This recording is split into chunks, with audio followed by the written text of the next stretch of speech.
Programme میں خوش آمدید ناظرین. ایڈمرل مائک ملن کا بیان کہ پہلے پاکستان کے اندر سے امریکہ کے انٹرسٹ کے اوپر اٹیک ہوتا تھا اور کہا یہ جاتا تھا کہ حقانی نیٹ ورک اس کو آرگنائز کر رہا ہے. اب انہوں نے واضح الفاظ میں فنگر پوائنٹنگ کی ہے پاکستان کی intelligence agency I S I کی طرف اور کہا کہ حقانی نیٹ ورک ان اٹیکس کے پیچھے ہوتا ہے، لیکن حقانی نیٹ ورک کے پیچھے آئی ایس آئی ہے. دونوں مل کر ہمارے اوپر حملے کر رہے ہیں اور یہ وہ بیان نہیں ہے جس کی بعد میں تردید آ پائے، کیونکہ اب یہ آن دا ریکارڈ ہے، کورٹس کے اندر موجود ہے. سینٹ کی آرمڈ فورسز کی کمیٹی کے سامنے انڈر اوتھ ایک بیان دیا گیا ہے اور پبلکلی براڈ کاسٹ ہوا ہے. میں خوش آمدید کہتا ہوں اسماعیل خان کو، ریزیڈنٹ ایڈیٹر ڈان نیوز. رحیم اللہ صاحب جو ریزیڈنٹ ایڈیٹر دا نیوز ہیں وہ بھی ہمارے ساتھ لائن پر موجود ہیں. رحیم صاحب، آپ کی بات نامکمل رہ گئی. آپ بتا رہے تھے کہ یہ اب یہ ممکن ہے کہ اس گاؤں کے اوپر دوبارہ فوکس کیا جائے، لیکن جس طرح آپ کہتے ہیں وہ حقانی کا جو گاؤں ہے اس کے اوپر تو ڈرون حملے پہلے بھی ہوتے رہے، تو اب اس کے بعد وہ نیا کام کیا کر سکتے ہیں؟ دیکھیں، اب ڈرون حملوں میں تو یقیناً اضافہ ہوگا، جہاں بھی ان کو موقع ملے گا وہ حملہ کریں گے. لیکن ابھی ایسا ممکن ہے کہ وہ اپنے فوجیوں کو اتاریں ہیلی کاپٹر کے ذریعے اور وہاں پر حملہ کریں، قبضہ کریں، وہاں تلاشی لیں. یہ ممکن ہے، اس کا خطرہ ہے. لیکن اب یہ ہے کہ حقانی کے لوگ وہاں تو نہیں رہیں گے، ان کو پتہ ہے کہ اس طرح کا حملہ ہو سکتا ہے، تو وہاں تو خواتین ہوں گی، بچے ہوں گے، بوڑھے ہوں گے، اور پھر جب اس طرح کا حملہ ہوگا تو اس میں یقیناً عام لوگ بھی مارے جائیں گے، سویلین کیجولٹیز ہوں گی، اس کا اپنا ایک رد عمل ہوگا. اب یہ تو امریکہ کے لیے ممکن نہیں ہے کہ وہ مکمل اس جگہ کے اوپر قبضہ کریں اور یہ سارا جو بارڈر ایریا ہے یہاں پر وہ آ جائیں، اپنی فوجیں اتار دیں، کیونکہ وہ تو پھر ایک ایسا ہوگا کہ پاکستان کے اوپر ایک مکمل حملہ اس کو تصور کیا جائے گا. لیکن یہ اس طرح کے حملے جس طرح ایبٹ آباد میں ہوا تو یہ ممکن ہے، یہ وہ کریں گے، اور اس کے ساتھ ساتھ وہ پاکستان کے اوپر بھی دباؤ ڈالیں گے کہ وہ حقانی نیٹ ورک کے خلاف کارروائی کرے. اچھا، ذرا اسماعیل کو اسی ایشو پہ مجھے لانے دیجیے. رحیم صاحب، اسماعیل، یہ جو ذکر ہو رہا تھا کہ ایک ٹروپس کو اتار دیں اور ایک تلاشی لیں وہاں پر اور ایک سمبولک قسم کی انٹرونشن کریں، لیکن اسامہ بن لادن کی آپریشن میں ہم نے یہ دیکھا کہ ایک ایسی انٹرونشن جس کے اوپر صدر مملکت اور اس وقت پرائم منسٹر آف پاکستان جس کو اپریشیٹ کر رہے تھے انیشلی، وہ اس ایفرٹ نے بھی، اس حملے نے بھی، اس انٹرونشن نے بھی پاکستان کو ہلا کے رکھ دیا.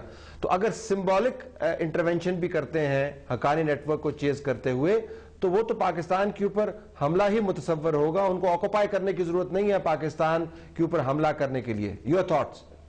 طلعت، ایک تو یہ کہ ہماری اپنی کریڈیبلٹی، ہم تو پہلے کہتے رہے کہ اسامہ بھی یہاں پہ نہیں ہے، پھر یہیں سے برآمد ہوا ہے. لیکن میں یہ سمجھتا ہوں کہ ایشو یہ ہے کہ یہ ضروری نہیں ہے کہ وہ فزیکل انٹرونشن کریں ان فارم آف یہاں پہ اسپیشل آپریشن تو ان کے اسپیشل فورسز بھیجوا دیں یا ریڈ کر دیں یا کچھ کر دیں. unless they're very credible، ان کے پاس انفارمیشن ہو، انٹیلیجنس ہو کہ کوئی بندہ ادھر بیٹھا ہوا جا کے وہ انٹروین کر لیں. there can be numerous other ways of putting pressure on Pakistan.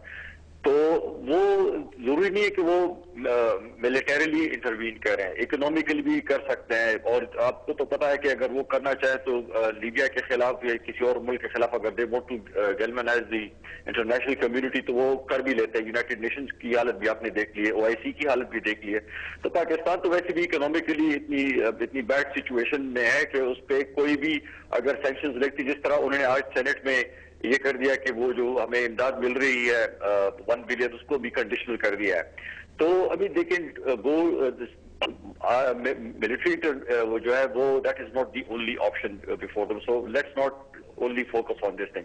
اچھا، but coming back to the other thing، وہ جو ایک ڈیبیٹ چل رہی ہے طلعت کے حقانی اور ISI اور یہ سارا کچھ کہ جی وہ کرتے رہیں، تو امریکنس تو ہمیں یہ بتا رہے ہیں کہ جی Haqqani has been behind all these attacks کہ جو کابل میں ہو رہے ہیں، جتنے ابھی تک اٹیکس ہوئے ہیں انڈین ایمبیسی کی بامبنگ سے لے کر اور ابھی تک جتنے جو 11 ستمبر کو جو ہوا ہے کابل میں، سارے میں کہہ رہے ہیں کہ جی چھوٹے بڑے سارے حملوں میں حقانی رہا ہے اور ISI اس کو سپورٹ کرتی رہی ہے. اچھا، دیر از another side to it also.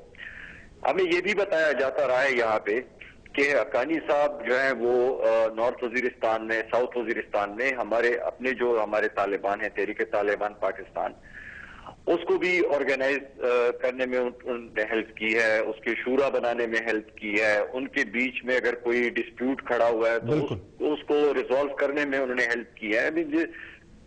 بہت ساری ایسی رپورٹس ہیں کہ جس میں کہا گیا کہ جی حقانی صاحب نارتھ سے ساؤتھ چلے گئے، ساؤتھ سے نارتھ چلے گئے، وہ صلح کرانے چلے گئے، وہ یہ کر رہے ہیں، وہ کر رہے ہیں۔ تو آپ کا نقطہ کیا ہے؟ آپ کا نقطہ کیا ہے؟ میرا نقطہ یہ ہے کہ اگر حقانی صاحب جو ہے وہ آئی ایس آئی کے بہاف میں جا کے وہ اٹیک کر رہے ہیں، آن دی ادر سائڈ حقانی صاحب جو ہے وہ ٹی ٹی پی کو بھی وہ آرگنائز کرتے ہیں، سپورٹ بھی کرتے ہیں، ان کے مسئلے بھی حل کراتے ہیں، وہی ٹی ٹی پی جو کہ آ کے پھر جی کیو پہ بھی حملے کرتے ہیں، پھر جا کے پاکستان میں ہر جگہ پہ حملے کر کے اس کو۔